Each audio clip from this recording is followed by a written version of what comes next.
sign on the dividing line.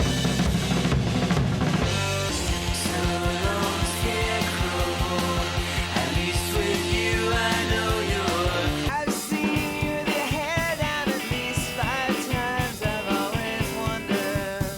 It's a hard life living a lie.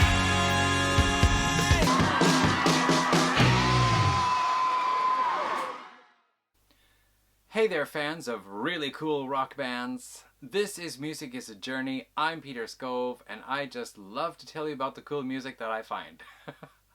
I am actually really excited about doing this video because I've had this video in mind now for probably the last 3 years.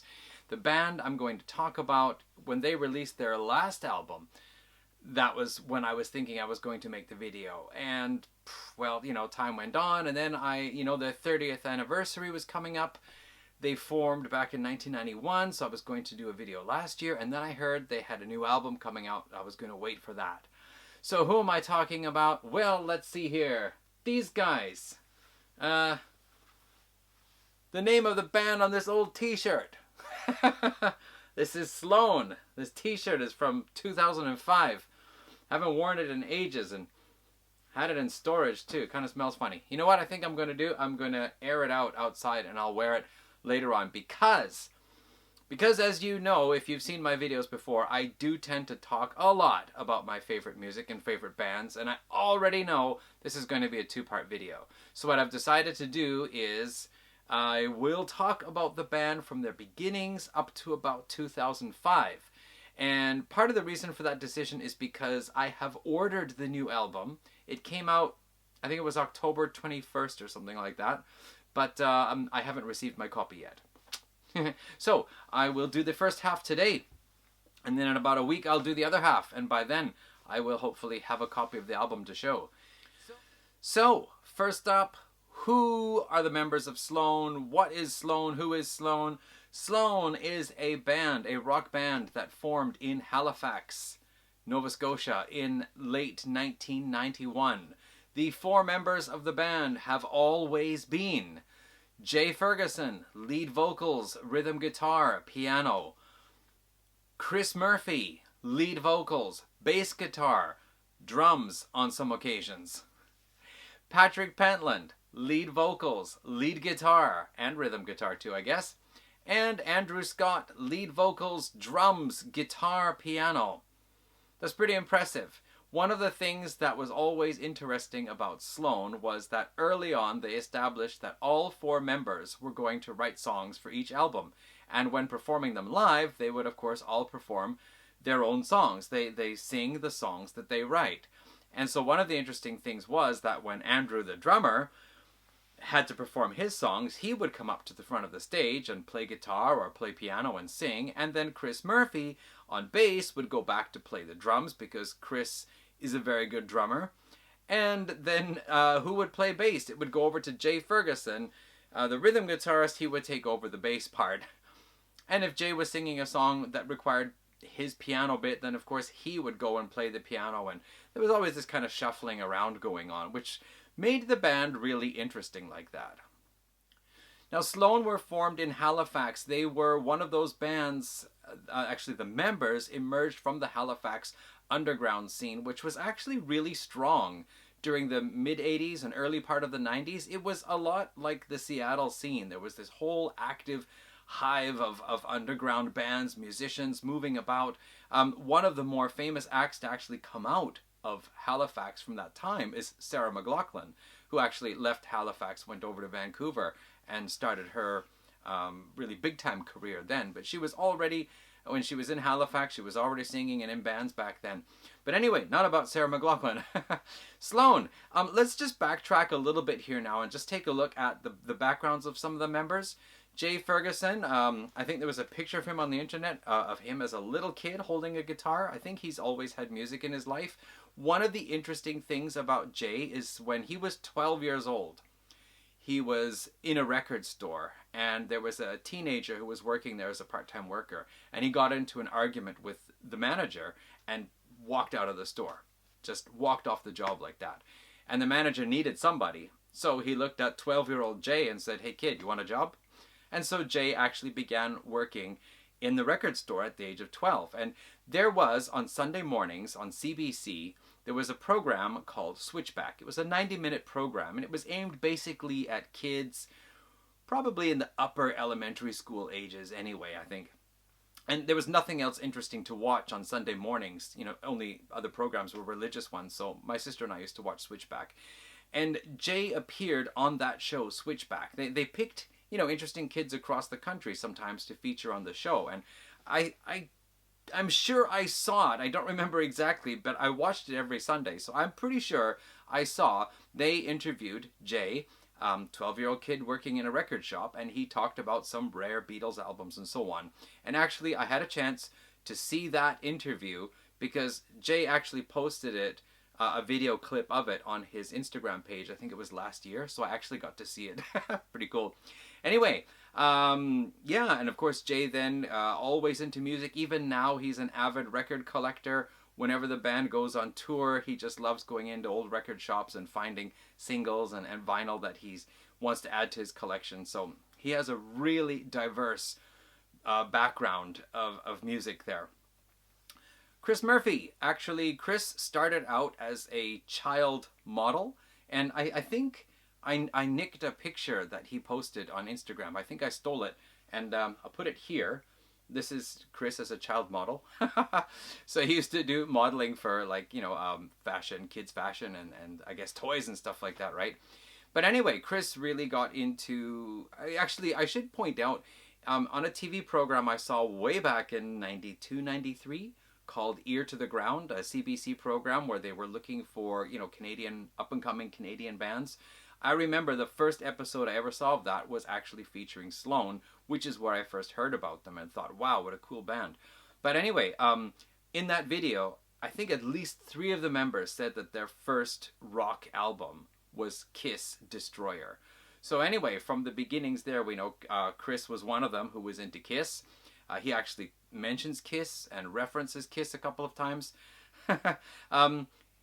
Yeah, I think also in some song he also mentions Styx and the Rolling Stones and the Ramones and so on. But I know that by the mid-80s he was really into the hardcore scene. And I remember in one interview, I think it was a podcast, he and Jay were talking about the background of the band. And Chris was saying that in the 1980s, mid-80s, if it wasn't hardcore, he wasn't interested in it.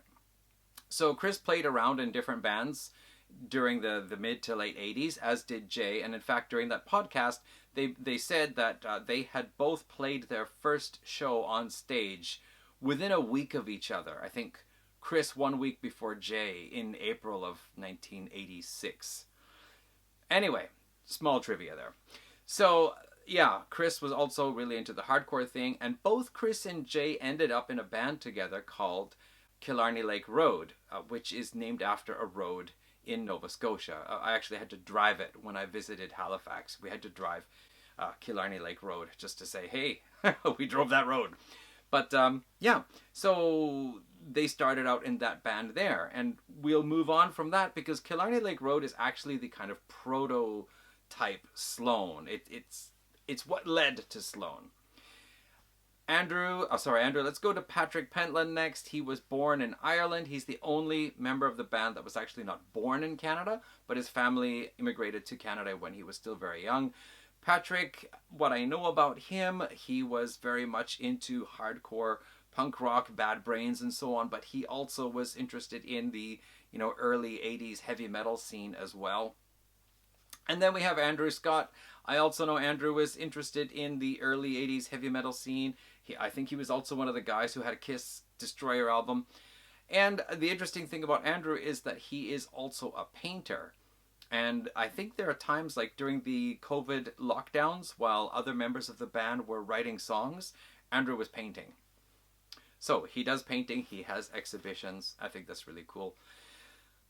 And I think that's about it for the backgrounds of the bands. Once again, though, I'll mention, like, Andrew plays drums in the band. Basically, he's the band's drummer. But I remember hearing somewhere that, or reading somewhere that actually Chris taught Andrew how to play drums.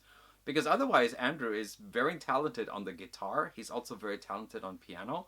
So, anyway, let's move on now and let's talk about the beginnings of the band. So, As I mentioned, Jay Ferguson and Chris Murphy were together in Killarney Lake Road, and at that time they were still in that kind of, their own Halifax underground scene, but I don't remember the exact transition, but at some point they changed over, they brought in Andrew and Patrick, and the four of them started working together and decided they were going to form a new band. Now, they had a friend who worked for a French-Canadian guy, and that friend, the French-Canadian guy always called that friend Slow One. But because of his French-Canadian accent, it sounded more like he was saying Sloan, instead of Slow One. And so they decided, well, hey, let's call our band Sloan. And they asked their friend, would you mind if we did? And he said, well, no, but then you've got to feature me on the cover of your first album, which they did. And we'll get to that in a moment. But anyway, there it was in the autumn of 1991, Sloan formed. Now, the band, of course, as I said, they had their heavy metal and their hardcore roots. They were in that underground scene, everything that was going on in Halifax at the time. And they decided to release an EP of 6 songs. And they released it independently on their own label. They made a label which they called Murder Records. And it was called Murder Records because Andrew used to always draw these little flocks of crows. And a flock of crows is a murder of crows. And so they named it Murder Records. So it has nothing to do with killing people. Okay. Anyway, they released an album, and I'm going to talk about that album and their major debut at the same time because there's some overlap there. So anyway, they released that. The album was Peppermint. Their friend got his face on the cover. You'll see that in a moment. And around this time, they were touring in Canada, and they did a show in Vancouver, and an A&R guy from David Geffen label came up to see the show. And I remember them saying that was their worst show ever. They had about 50 people there, and just everything that could go wrong did go wrong, and basically the show was a disaster. And they thought, well, anyway, if that A&R guy showed up, he's probably not going to be interested in us. But actually, they got a call from the David Geffen label. They wanted to sign the band. Now, this was big news because at that time, there were other bands like Teenage something. Now I can't remember the name. But the big name band that everyone will recognize that was on the label was Nirvana, who had just come off the Sub Pop label and were signed to David Geffen. Also, I think Weezer were on that label, and Hole, Courtney Love's album, Hole. I almost said Courtney Love's Hole was on the label, but anyway, her band was on the label. I did say that. But anyway, so that was really exciting. And so what happened was they recorded 6 songs for their EP, and then one of those songs got re-recorded for the David Geffen release. 2 of the songs got remixed for the David Geffen release, and then the rest of the album, the David Geffen album, was new songs. So let's take a look at those 2. So here we go. This is the indie release, Sloan. It's actually called Peppermint. This is their buddy Sloan on the cover there. And there's the Peppermint on the back. And this is Smeared, their David Geffen label release here. So what we have, Marcus Said, this is the indie version, and this is just the exact same version Marcus Said is on here, just it is a remixed. The sound on this is really professional. The sound on this is indie. So we have Underwhelmed. That is one of their first big hit songs, which appears as the opening track on here. It is the second track on Peppermint. It is a different version. It's a little more slowed down version. It doesn't have the more intensity of this album version here. We have Pretty Voice, which is a song sung by Jay. This has got a really cool riff to it. I love the riff on this, and I really wish that it had been remixed to have the same sound quality as the Smeared album, but great song. Lucky for Me, a song sung by Chris, which is a pretty intense one and probably one of the band's musically most intense songs. Sugar Tune, sung by Patrick, it also appears on here, just same version, different mix. And finally, Torn, sung by Chris, which is probably the most musically intense song that they've ever written. In fact, Lucky for Me and Torn, you know how in last decade or so, a lot of black metal bands have actually been kind of going towards this kind of shoegaze sound. Does remind me of that a little bit musically. Not to say that Sloan or black metal. But that brings up the topic of shoegaze, and that's the interesting thing here, is that around the time here, around the recording of these two albums, Jay introduced Chris to My Bloody Valentine and the British shoegaze scene, and they really liked that. So they combined that with their already existing sound, and I think what you hear on here is mostly what Sloan were like in the early days. And then what you hear on this album is that My Bloody Valentine influence showing up a lot. Okay, I said all the band members appear as lead vocalists, but not on every album. This album here, Smeared, we've got Chris Murphy singing lead on most songs. We've got Patrick Pentland taking a couple of leads and dual lead with Chris. We've got Jay Ferguson with 2 tracks on here. And Andrew Scott only appears as a lead vocalist in one song in a kind of half-sung, half-spoken part that appears twice in the song 500 Up. The albums, both of them, feature lots of distortion and feedback, but also lots of vocal melody and fairly soft vocals. They sound like young teens singing. They're actually in their early 20s by this time. But if you've heard My Bloody Valentine and you know that kind of vocal style, similar to that, just a bit cleaner. Now, My Bloody Valentine has male and female vocals. They do have a guest singer on here. I think it's Laura Borealis, who was a singer in the Halifax scene at the time, and also the girlfriend of Chris at one point, and I think Patrick at another point. But anyway, and Jay's voice also, his speaking voice, I've heard it described as being fairly low, but his singing voice is quite soft and a bit higher tone, so it does really help capture that My Bloody Valentine sound. Now, Sloan at the time, you had the whole Seattle grunge thing going on, and Halifax had its own scene going on, and so although Sloan doesn't sound like Nirvana, they were being called Nirvana North or Nirvana of the North or something like that. And then basically they were, again, Seattle had its scene, Halifax had its scene, and they're across the continent and quite different, but both of them very vibrant, very robust underground scenes. So there was that kind of similarity, and I guess because of all the distortion and so on, Sloan were getting kind of put into that kind of, not exactly grunge, not exactly shoegaze, but of the day, of the time like that.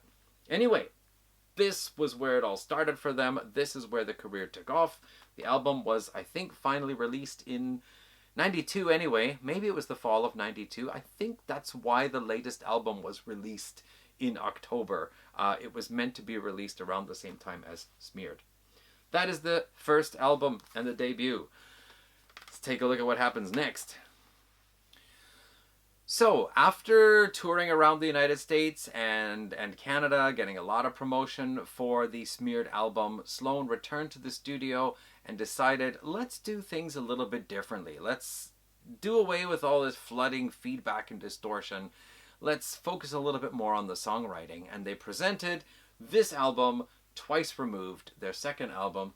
Hey, is that almost a similar picture, if not the same one, on the cover of this magazine back here? But they presented it to the David Geffen label, and they said, no, we want you guys to put out an album that sounds like what you're doing with Smeared. The songs are fine, but re-record them, bring back the distortion and the feedback. And Sloan said that's not what we want to do. So finally, the label said, all right, we'll put out the album, but we are not promoting it. So Sloan went out with their second album, and they recorded made some videos and did some touring, but they really didn't have the backing of the label. And so when the tour finally wrapped up, the band were thinking, is it worth it to even continue going on? And so they decided they would all take some time off. And we're going to get to the story about what happened next. But in the meantime, I want to tell you what happened with this. First of all, the big songs off here were People of the Sky, which was a song by Andrew, and Coax Me, which is a song by Chris. But the album has a lot of other great stuff on here, like Pen Pals, the opening track. Interestingly, the lyrics to Pen Pals were actually taken from some fan letters sent to Nirvana, which Chris spied when they were at the David Geffen office. He saw some of these fan letters, kind of looked them over and wrote down some lyrics based on those letters. Let's see here. Coax Me, the video, they wanted to make a kind of like late 60s Rolling Stones type of video. I'm sure you can find it on YouTube. It actually is pretty cool. Another interesting one on here was Deeper Than Beauty. Deeper Than Beauty is a song that just has a rhythm guitar riff repeated and a drum beat and Chris's vocals, and it's all Chris. So that's kind of interesting. I Can Feel It, the closing track, is a beautiful track with Patrick being sung together with Laura Borealis. I really love that song. It shows Patrick, it's said that Patrick always writes songs very personally, like his personal feelings about things. And he always seems to be the kind of, not the coolest kid on the block, in a way, you know? And it's reflected in the lyrics. And one of the lyrics that always caught my attention here was, "Happy birthday to the best brother in the world. Hooray, at least I'm still cool to one girl." I always like that. It's like his sister still loves him no matter what's going on in his life with other women. Anyway, and then Deeper Than Beauty, which is a really weird one, with Jay singing, and it's kind of funny because the way Jay sings, like, hold on to your and like this. And I was playing this at the time, and the girlfriend I had at the time heard that, and she just like, "Oh, come on." And the funny thing is, my wife, who really went through a Sloan craze for a while, she's the reason why I have this magazine here. She heard that song as one of the first songs introducing her to Sloan, and also she thought, "Oh, so this is the kind of music Peter likes, huh? Anyway, and then there's Before I Do, which is another Andrew song, and a really long one with an extended instrumental. Chris sings some parts, and yeah, it is an interesting album. Now, what happened with this was that even though it was not promoted, this became a Canadian favorite. And the reason why this magazine is here, it says Top 50 Canadian Albums and Songs of All Time. Chart magazine had this reader survey, and twice this album was selected for the #1 Canadian album of all time. Twice, beating out Joni Mitchell's Blue and Neil Young's Harvest. Can you believe it? So in spite of what happened with the label not having much interest in it, and it subsequently not having much success in the States, it actually became a really big album in Canada. So what happened though? Well, without the promotion, the end of the tour, the band decided they were going to take some time off. With Murder Records, they were going to help out some other Halifax bands. Andrew went to painting, and I think it was around this time that Andrew actually decided to leave Halifax and head off to Toronto. It might have been a bit later, but certainly things were happening. No, it's true, it was. He did go to Toronto at that time.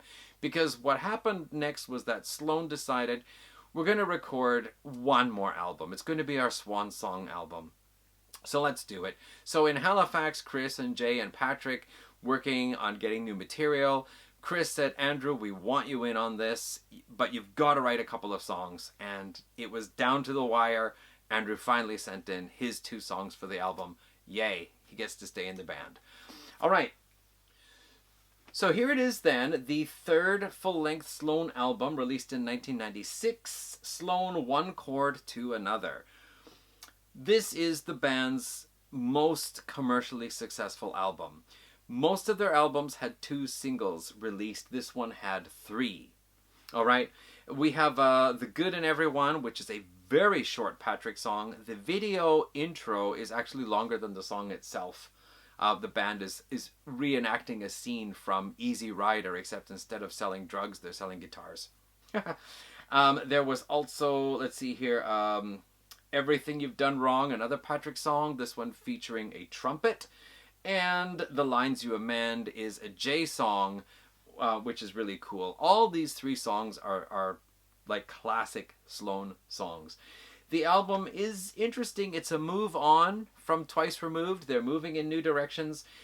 In some ways, it's still musically quite simple. Like, you're basically getting drums, bass, guitar, vocals. Although they do add in, there's tambourine, there is maracas, trumpet, as I said, and we start to hear the appearance of piano. I think there was piano actually on the previous album, but very little. It's coming in more now here, especially with a song called A-Side Winds by Andrew. That's basically piano as the lead. Very interesting songwriting on here, cool songs, cool lyrics. Take the Bench is another song that features trumpet in there as well. It's a guest player. None of the members actually play it. And this album is also one of the top 100 Canadian albums of all time, as voted by chart magazine readers back in the day. So there you have it, Sloan, One Chord to Another. The band released this. They went out to play a festival around this time. The response they got from the crowd was phenomenal, and they realized, okay, we're going to keep the band going, and that's what they did. So I'm going to make a little bit of a confession here. I loved Smeared. I thought it was absolutely brilliant that a Canadian band was making an album like that, and I really looked forward to hearing the next album, but Twice Removed was a far cry from Smeared. And I remember in an interview on that CBC program, Ear to the Ground, I remember Jay saying something like, just maybe off the cuff, but he was saying, maybe we'll make a couple of more commercial sounding albums and then we'll drop an album of just white noise. And so I kept thinking, do it. And I was waiting for that album. So Twice Removed, I liked it, but I didn't love it like Smeared. And One Chord to Another, I liked it, but I didn't love it like Smeared. The next album that came out in 1998 was not like Smeared either, but it was not like anything they had done yet, and it was fantastic. After that, I no longer needed to have another Smeared album. I loved what the band was doing. Sloan, Navy Blues. There's Chris, there's Andrew, there's Patrick, there's Jay. Really cool. And the opening single, the lead single for this, Money City Maniacs, the video is kind of based on the album cover as well. They have these kind of like lines and pictures coming in and so on. Really cool. This album is so fantastic. It's like the band suddenly became a 70s band, which I love. It is a retro 70s band album. It is incredible. Like, I remember when this came out, people were saying it's the Beatles, it's Chicago, it's Blackfoot, it's, I don't know, they were just naming how many different bands you think you can hear on this album. The opening track, She Says What She Means, is just right off the bat really cool and groovy. It's got this dun dun dun dun dun dun dun dun dun dun dun dun dun dun riff that is so awesome. Song by Chris. We've got Jay on here with a couple of songs, Come On Everybody, and Thank You. The actual song Thank You was because the band were with BGM Music. After having left the David Geffen company, they went to BGM, and then BGM folded. I think it was a part of BGM, Enclave or something like that. Anyway, that folded and they had to say goodbye, but they were really glad for all the support they had with that label. That's what that song was about. The big song, Money City Maniacs, it's like an AC/DC type song. It has this bass line at the beginning, like this boom, boom, boom, boom, boom, boom, boom, boom, boom, boom, like AC/DC's Live Wire, and a simple guitar riff, dun, dun, dun, dun, dun, dun, dun, dun, and then it just drops in with this dun, dun, dun, dun, dun, dun. Really cool song. Great. It's Chris and Patrick singing dual vocals. Awesome song. I remember a guy who was a music writer, somebody Harrison, maybe, I forget his name now. He was a music writer, a critic for one of the Vancouver, I think it was Vancouver Province newspaper. He wrote an article which is describing how Money City Maniacs is like the template for the perfect rock song. Andrew is brilliant. Like, Andrew has a unique singing style, and it's not Bob Dylan, it's not Neil Young, but it's that kind of unusual voice. I think if he were a solo artist on his own, he would be in that kind of category. He has a unique way of writing music, a unique way of writing lyrics, and a unique way of singing. And I honestly didn't like his earlier songs so much. People of the Sky was good. The other ones were kind of, A-sides win. But on here, okay, the guy's a genius. The songs that he's written on this album, 3 of them, 2 of them I think are absolutely brilliant. Sinking Ships is a piano-led song that is just so cool. He also features like brass in his songs. The songs are longer. They change up in some parts. Andrew has a kind of progressiveness about his songwriting, like that little bit more complex songwriting. Not to say he's a prog musician, but usually the songs of Sloan's that have the most change-ups and the most complex riffs and so on tend to be Andrew's, I think. Anyway, yeah, acoustic tracks, electric guitar tracks, tracks with brass, tracks with piano, and a wonderful, actually we got a track with cello in there even, with Jay's Thank You. And cello, and I think it sounds like harpsichord, or maybe it's just the way the piano and the cello work together, not sure. And then the final track, a beautiful slow acoustic track by Patrick with an acoustic guitar solo. It is just a fantastic album.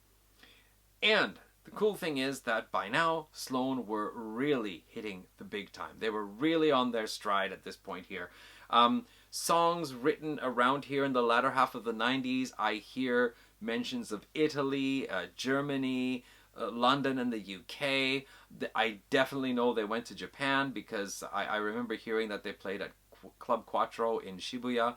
So they were becoming an international success. And actually, shortly after I came to Japan in 1999, I remember going into a convenience store and hearing the music playing over the speakers was Everything You've Done Wrong from one chord to another. And I thought, wow, Sloan is playing over the speakers in the convenience store. How awesome is that? All right, so with the success of Navy Blues, the band decided to put out a double live album.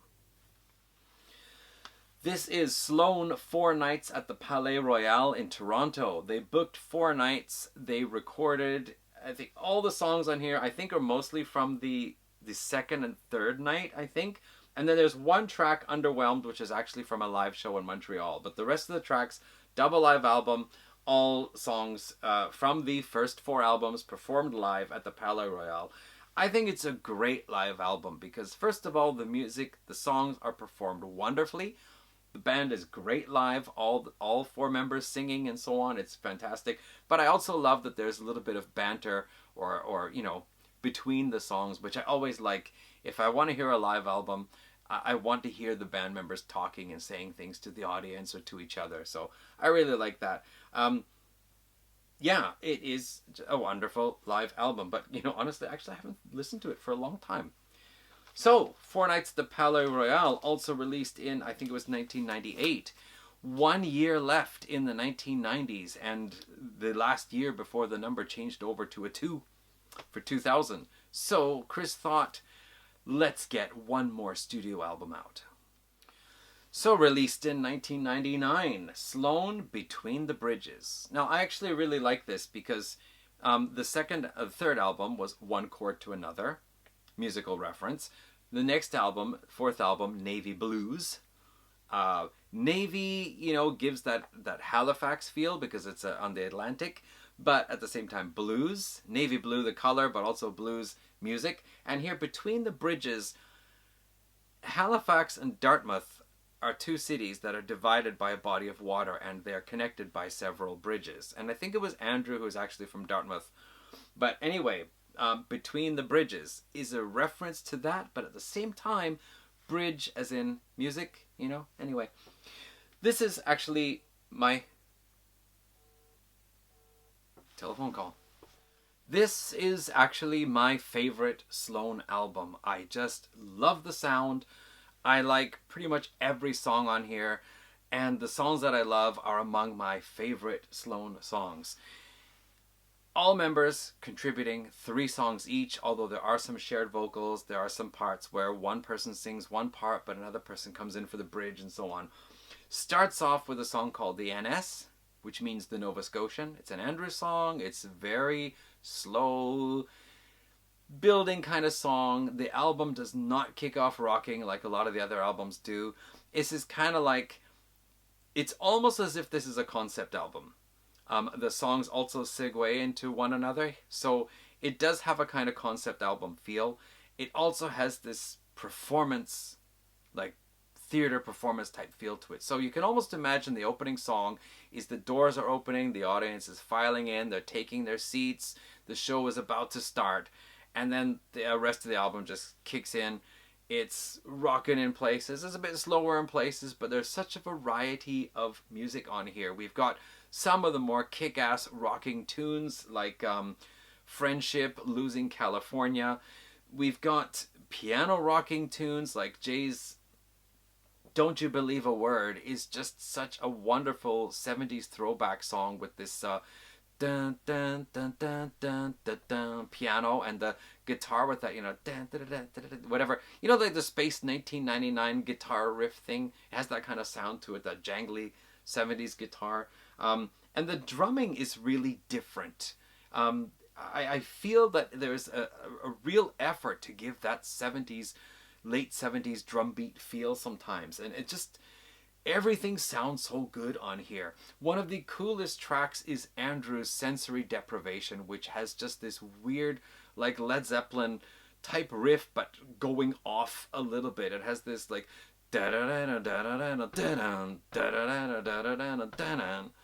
and I think once it gets going, it's like so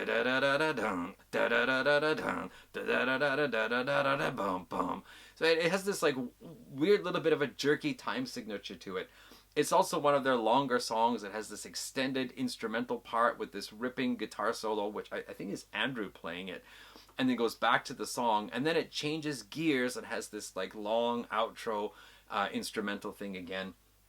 We've got a minimalistic type song by Chris, which is paying homage to the different clubs around in Halifax, mentioning the Marquee and the Moon. I think I actually visited some of these places, but they were closed down when I was there in 2005. Various clubs mentioned in that song anyway. Very simple. It just has this not the right key, not the right notes, but it has that kind of just repeated guitar thing, repeated distorted bass and repeated drum beat, and then comes into like building up to the kind of main part of the song. But it's really effective. It's really good. 2 videos for this, Friendship and Losing California, both songs by Patrick. The closeout song, which is Andrew again, is fabulous. And then actually, I should mention that there are some bonus tracks on the Japanese releases. I had all the Canadian releases and up to this one, and then I ended up buying them all again so I could get the Japanese releases. More really cool songs. And the interesting thing is that this album and Navy Blues had a bonus track by Chris, which doesn't seem to feature any guitar. It seems it's all drums, bass, and organ, or very little guitar in there anyway. And later on, also, there are songs by Chris that seem to feature organ much more strongly than guitar, which is curious. I didn't know he was such a keyboard player. But anyway, Between the Bridges, my personal favorite Sloan album. Great retro 70s sound. Fantastic songs. So what happened next? The turn of the millennium, new decade. The band decided to take stock of lots of bits and pieces of songs they had been keeping around, some riffs, some ideas, and decided, let's clean house a little bit and let's try to put a lot of this stuff into some new music for the next album. But there were also some things, I think Andrew was married by this time, but the other 3 members had been going through, at least 3 of them, relationship troubles and so on. And so there was a lot of heavy hearts that went into the songwriting. 2001 saw the release of Sloan's Pretty Together. The title is inspired by a comment that Lou Reed made on a Velvet Underground album, where I think he said, "That sounds pretty together." It's pretty good. It also has the meaning of like pretty together, like this band is pretty together. So it has this kind of double meaning thing there. But there it is, Pretty Together. It opens with a fantastic kick-ass track. I mentioned Underwhelmed Money City Maniacs as like Sloan's kind of maybe like two main kick-ass well-known tracks. If It Feels Good, Do It is got to be the third one on there, and it's just fantastic. It starts off, sounds like a live show. It's actually sampled from the live album, and Chris is quoting a line used on the live Kiss album. And then a riff comes in that sounds like Aerosmith's Back in the Saddle, and then it just takes off with If It Feels Good, Do It. It's got Chris and Patrick dual lead vocals. The video is really cool. There's two different versions, and one is just the band performing, and then the other one, it's all these different people, young people, giving their opinions of what they think rock music is. And there's a horse in one scene. Apparently Andrew thought they should have a horse in the video, so this girl brings in a horse. Anyway, the album starts off with a lot of rockers, especially Andrew's got a lot of heavier hitting songs on here, but it does also have a lot of these mellower side to it, and especially near the end, the final four tracks are all pretty mellow. Like Who You Talking To is a J song, which has got this mellow 70s groove to it. I actually really like it. I Love a Long Goodbye is a kind of George Harrison-like song. In fact, the working title was Harris Song. Are You Giving Me Back My Love is a J song that is really a sad, slow one. And Your Dreams Have Come True is a Patrick song, very beautiful one with a trumpet solo. Apparently, he was practicing a guitar solo at home while listening to a Miles Davis album, and his wife said, that actually sounds really good together. And so he decided to get a trumpet player to come in and play a trumpet solo for the album. So there are a lot of softer songs on here. There's also, let's see here, The Other Man was a Chris song, which was the other one that was released as a single, had a video song about the other man, a guy who's trying to move in on a woman that he likes, and he knows that her relationship with her current man is falling apart. Interesting. And then there is this beautiful acoustic track, all acoustic, with Chris singing, called Life of a Working Girl, which really got a lot of attention. I remember snooping around the Sloan fan page website at the time, back in 2001, and reading the comments of what people were saying about this album. One complaint was that there were not enough really kick-ass rock songs on here, but there were a lot of compliments about the songs that were on here, and people were talking about them, like, what is this song about? And like the J1, Dreaming of You, there's a line that says, I can see the number one fall before the 9. And listening to the rest of the song, I thought, he's talking about a younger girl. He's, what, like late 20s by this time, I think. He's talking about a girl who's 19 years old, a college girl, and saying that he shouldn't be thinking about her, but he just can't help himself. But anyway, he feels that, you know, they kind of have to wait until she graduates from university or something. But anyway, yeah, I really like the album, even though it does have a softer side, but it's really showing the band's ability to stretch out and write different styles of music. There are some great songs on this, even the slow ones. So one of the things, reading interviews with the band around the time, is I remember there was talk about making an album like the Beatles' Revolver, just like an album of like a dozen short rock songs. And so the band actually got in touch with an outside producer. Until then, they had been producing and selecting their own songs, what they're going to put on the album by themselves. And they went down to California to meet up with, what's his name now? Tom Rothrock, I guess. And there's a funny story about them staying in a hotel, in the same hotel as Radiohead. Now, Sloan are a bunch of well-behaved, pretty well-behaved Canadian boys. And they said it was really funny to watch Radiohead because Tom York was like drunk at the poolside, and I know somebody else was throwing furniture in the pool, and they were basically just making asses of themselves. But anyway, couple of things then. Because the outside producer picked what songs would go on, none of Andrew's songs were picked to go on. He just felt that they weren't as strong. And to be fair, Andrew had recently become a father, and so he was spending a lot of time I remember one article said that he was spending a lot of time changing diapers, and so it's good that he didn't write any songs about changing diapers.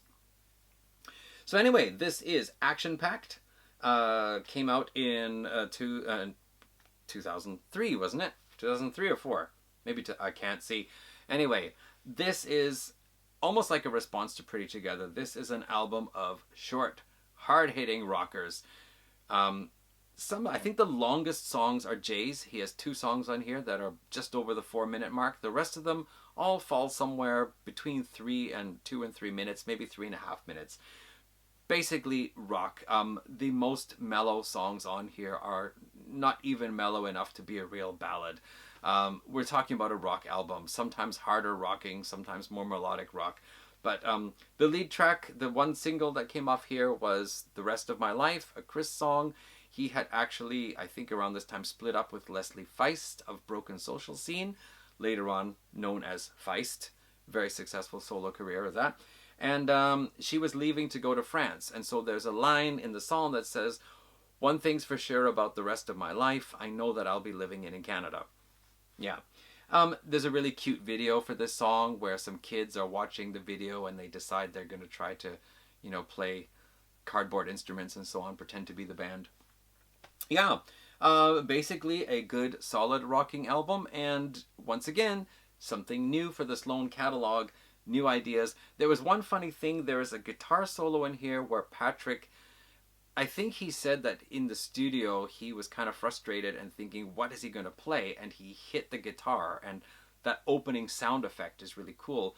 But I saw at the time this album came out, Patrick and Jay were talking about the album and talking about each song one by one. And they said that some of the band members were playing ping pong in the studio when Patrick was going to record the song, and the ping pong ball flew over and hit the guitar strings. Now, actually, and Jay said, jokingly, that there's a credit to Mr. Ping Pong Ball for the guitar solo. However, when I saw Sloan live in 2005, I actually spoke to Patrick and asked him about that, and he looked like, what? No. Like he didn't remember that he and Jay made that funny story and didn't understand why a fan was asking him that kind of a question. But yeah, really cool. And I think when they perform it live, he hits it with a drumstick or something to try to recreate that effect. But anyway, that is Sloan's Action Packed. Got one more album to talk about here before this video gets super long. Told you I was going to talk a lot. So it became time to do a compilation album, and I actually have 2 here. One is the original Canadian release, which features all of their singles. It's called A-Sides Win, singles 1992 to 2005, as well as 2 new tracks. And then the Japanese version features 3 additional tracks, which were not available, obviously, on the Canadian one. All of the albums up to this point, all the Japanese ones have bonus tracks on them. So, A-Sides Win. I look at the camera. A-Sides Win.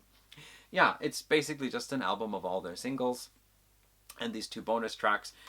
There's also a bonus DVD with videos of all the songs in here as well as a video of commentary where all 4 members are talking about the different songs and what they remember about the recording experience. Now, I'm just going to mention also at this time, so I was able to see Sloan live. I took my wife, she's my girlfriend at the time, to see Sloan at the Pacific Coliseum, I think it was. No, it wasn't the Coliseum. That was a smaller venue in Vancouver. Yeah, very small venue. Venue.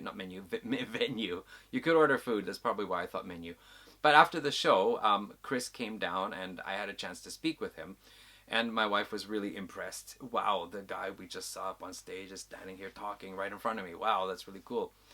And she really got into the band, and so she bought tickets to see Sloan open for Foo Fighters at the Pacific Coliseum. So we went to see that. And that was a really good show, but that was, bigger venue, so they were a little bit far away on the stage down there. And then later on, we took a trip over to the East Coast, and while we were in Halifax, we had a chance to see them perform at the local university. And we actually walked past and we could hear music in the afternoon. So we went in and saw the band was just finishing up their sound check. So we had a chance actually to speak to Patrick a little bit as well at that time. And then after the show that night, we got to meet all of the members. We talked to Chris again. We got to talk to Jay a little bit. We got to speak to Patrick, as I said. I asked him about the ping pong ball guitar solo. And then we were able to catch Andrew as he was leaving. And then we basically hung around on the front steps with Chris.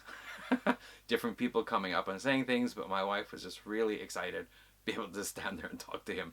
So we did that for a while. It was really cool. And yeah, got the t-shirt. Also around this time, the band released a video. There was a friend of theirs who went on the road with them and recorded them live, as well as like a Chris talking about the Rock and Roll Hall of Fame with a cowboy hat and fake mustache. Patrick shopping for toys for his son. Andrew was talking about, I remember he's talking about his music. Jay was checking out record stores. So they actually released a video of them on tour, which was really cool. Yeah, and so we're going to leave it there. This is around 2005. The rest of the story, the excitement continues from 2006. Who knows, maybe I'll wear the shirt. Maybe I'll wear the shirt in the next video. But let's wrap it up here for now. This is the Sloan history as told by me, part 1, coming to an end. Thank you for watching this far. We'll see you in the next one. Ciao.